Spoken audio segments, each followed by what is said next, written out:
On January 29, 2019, an electronics technician aboard the USS Kearsarge made a discovery that would make time travel possible and change the world forever.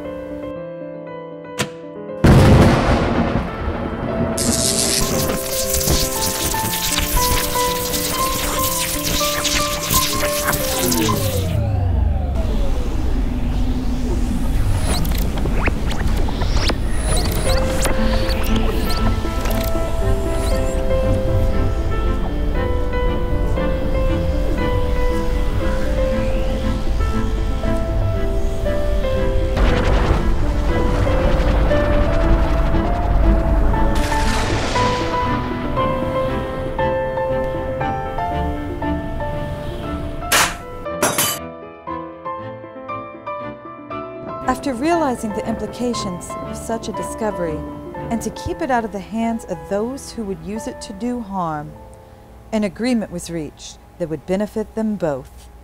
The rest is history. One more time.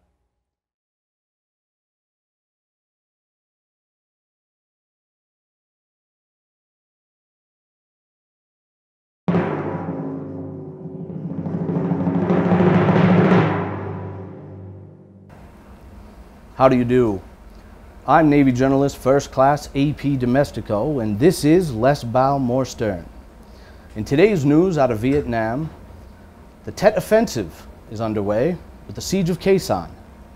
Give them hell, boys. Also, around the world, student protests are going on. A bunch of nonsense, if you ask me. On today's episode, we have for you a traveler of a different sort, a Marine. We have for you First Sergeant Michael Brown. Oh, with a handsome mustache. Welcome, First Sergeant. Hey, thanks for having me. That's very good. I have racked my brains to figure out how it is that you're relevant enough to be on this program. And I've come up empty. So could you enlighten us, please, and tell us who you are and why you're here? I was wondering the same damn thing. Why you have me here. And why is a First Sergeant of the United States Marine Corps sitting next to a Navy squid like yourself?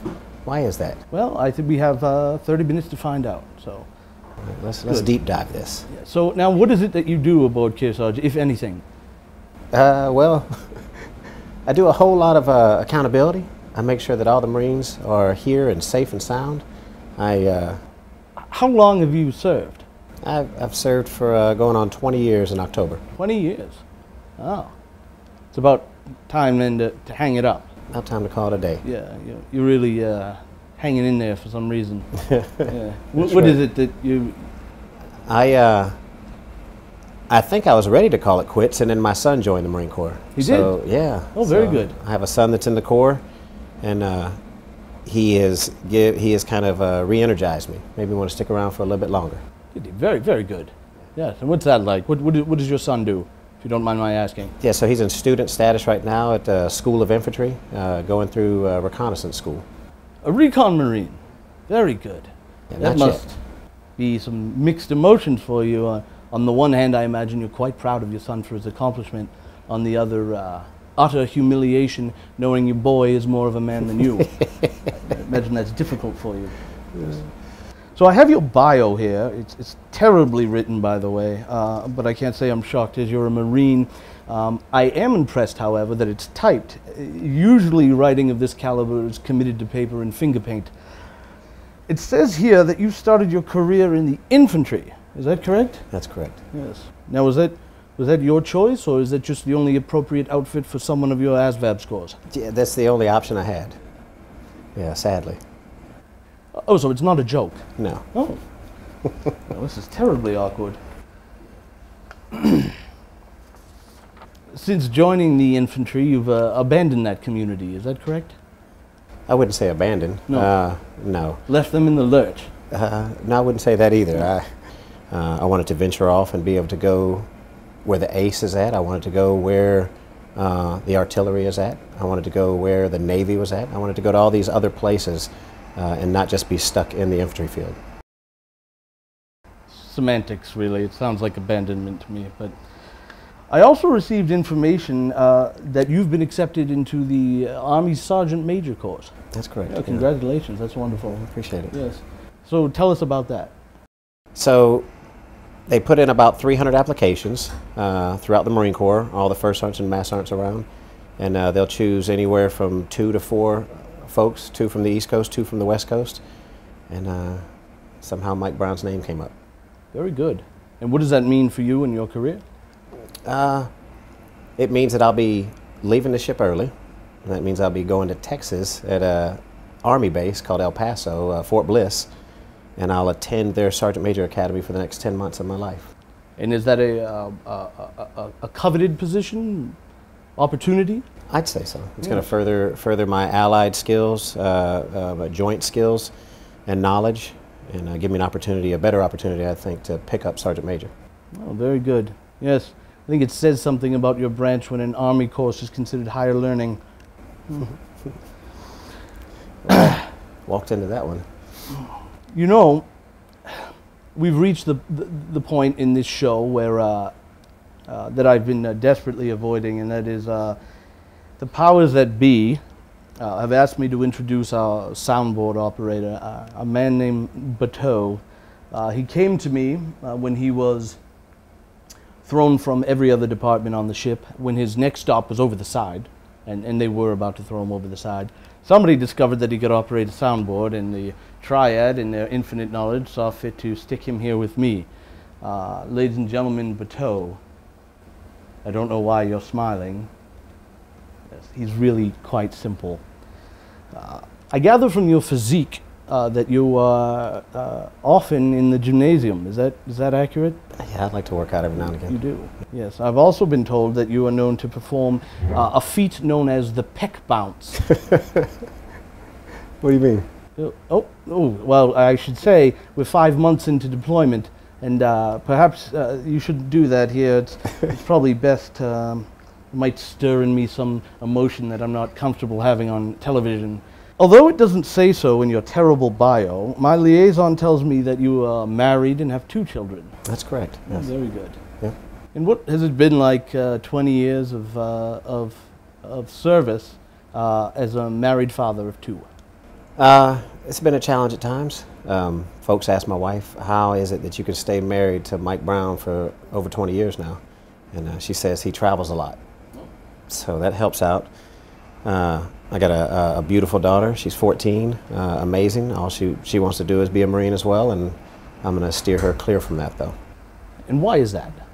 I want her to look at other avenues. I want her to look at possibly owning a business, maybe going to college, maybe being a lawyer, a doctor. Now, are you saying that you don't think women are suited for military service? Not at all. Not at all. I think she would crush it, and I think she would probably become the first female commandant that the Corps has ever seen. Very good. No, but I absolutely want her to try other things first. So you say that you haven't abandoned your infantry roots. I understand that you think highly enough of your junior Marines to forfeit your accommodations in the first sergeant berthing and instead live with the junior guys. Is that the case? That's correct. Yeah, this is a special group. Recon, the Maritime Raid Force, MRF. They're a much more mature group than many of the small elements I've ever served with. Just a solid, mature, highly skilled group of individuals that I wanted to spend more time with because I knew my time was short. I knew after this deployment I'd be leaving, and I wanted to spend as much time with them as I can. So the best possible way to do that was to remain and live in their berthing with them. Reliving the glory days. That's right. Yes, yes. Well, what fun for them, I imagine.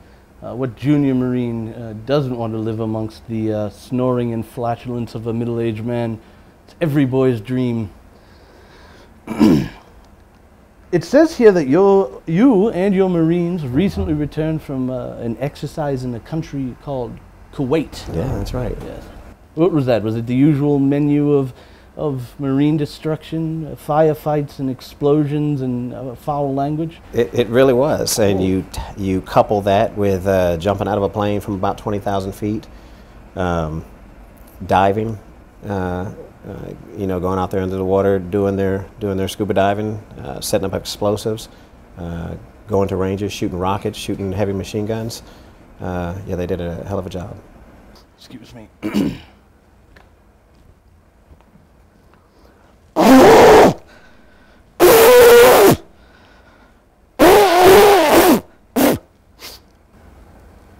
Handkerchief, monogrammed. It's a gift from my wife, Laura Jean. What a gift. Yes. So were you able to enjoy any liberty while you were in Kuwait? No liberty. No liberty at all. No, just work. I understand you're no great lover of liberty. No, it's overrated. No. It's overrated. So let me get this straight. You're a Marine, you don't care for liberty, you don't drink, and you were married young. That's right. Did you mean to join the Marines, or were the Mormons not hiring at the time of your enlistment? No, I definitely meant to join the Marines. At this point in your career, looking back, have you any regrets? Not particularly, no. Not the mustache? No, definitely not the mustache. There's definitely some regrets with regards to the tours of duty in Iraq and Afghanistan. Some things I absolutely wish that I could go back and relive and take back some of the days where we lost some of our guys. But other than that, not so much, no. Being in the position that you're in and looking at all the Marines in your charge, what makes you feel proud about your position? Just being able to influence them. Them not minding me living in their berthing. Them not minding me being around. When I do have conversations with them, not having young Marines try to cut it off and scurry on. But I appreciate the fact that they'll sit down and actually listen to an old-timer like myself. And they stay awake through these conversations? Through the whole time. Do they? Yeah. Well, most of them anyway. That's fear, not love. What is perhaps your most prominent memory? Probably 2010, coming back from my last tour in Afghanistan, bringing every single Marine that I went out with back. It was the first time that had happened, and that was probably the most prominent time of my career, bringing back every single one of them that we left with. And how many was that for started? 192. Wow. If I'm blessed and I'm fortunate enough to pick up Sergeant Major, I think I'm just going to continue to serve. I'll continue to serve until my heart tells me otherwise, until it's not time to serve anymore. And right now I still have the fire, I still have the desire. My son has re-energized me, so I think I'll stick it out for the long haul. Ride it till the wheels come off. That's right. Very good. Yeah. First Sergeant, do you have anything you'd like to add? No, it's been a pleasure. I appreciate you having me. Well, thank you for being here. I've also been told by my liaison, speaking with some of your Marines, that your memory is beginning to go, which is a great luxury for your men, as you don't long remember why you were mad at them. But I do hope that you remember being here, because we certainly will remember you. You're a good man and a great example to us all, and we appreciate your traveling through time to be here. So thank you. Thank you. What did you just say? I don't remember. Okay, mine's going as well. Thank you for watching. Please tune in next time when we have somebody better. So long.